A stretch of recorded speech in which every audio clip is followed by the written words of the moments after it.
Next is rebellion in the countryside. From the cities, the non-cooperation movement spread to the countryside. It drew into folds the struggle of peasants and tribal,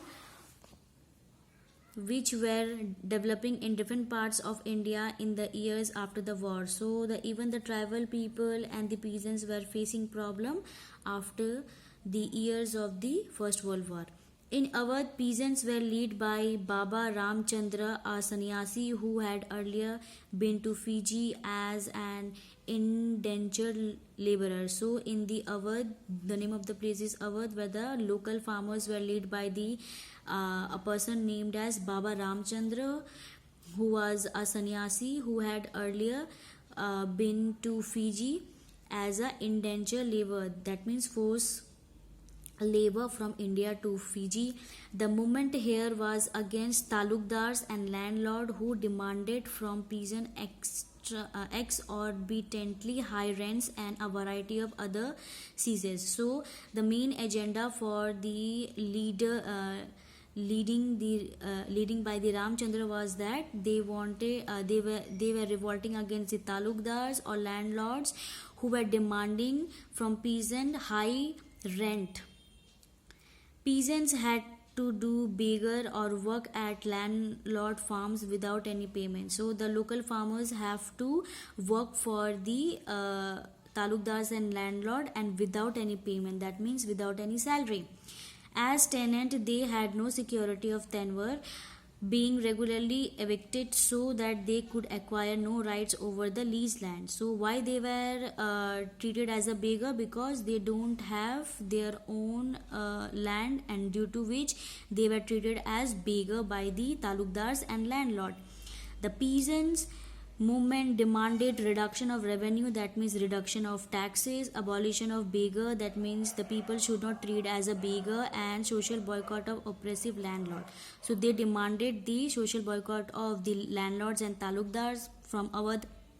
In many places, Nai Dhobi Bandh was were organized by panchayat to deprive landlords of the service of even barbers and washermen. So the new movement they have launched by the peasant, that is Nai Dhobi Bandh, and it was against the landlord, and even the barbers and washermen participated in this movement. In June 1920, Jawaharlal Nehru began going around the villages in the hour, talking to the villagers and trying to understand their grievances.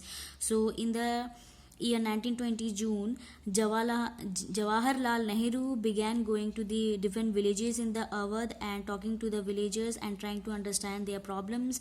By October, the Awadh Kisan Sabha was set up, headed by Jawaharlal Nehru, Baba Ramchandra and few others. So who started the Awadh Kisan Sabha? It was launched by Jawaharlal Nehru, Ramchandra.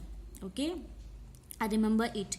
Within a month, over 300 branches had been set up in the villages around the region. So within a month, 3,000 branches of Awadh Kisan Sabha was launched in the villages.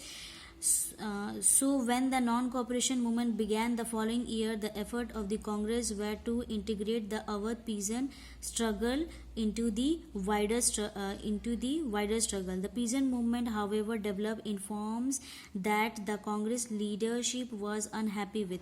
As the movement spread in 1921, the houses of talukdar and merchants were attacked, bazaars were looted, and grain hoards were taken over. So when the non-cooperation movement started, the houses of the talukdars and merchants were attacked, bazaars, that means the market, were looted, even the grains were taken from there. In many places, local leaders told peasants that Gandhiji had declared that no tax were to be paid and land was to be redistributed among the poor. The name of the Mahatma was being evoked to sanction all action and aspiration. So there was a rumors in the Awadh that Gandhiji had declared that they will not pay any taxes and the land of the talukdars and merchants will be distributed among the poor, and by the rumors of this, the name of the Mahatma Gandhi was involved, and they were doing anything or any bad activity in the name of Mahatma Gandhi.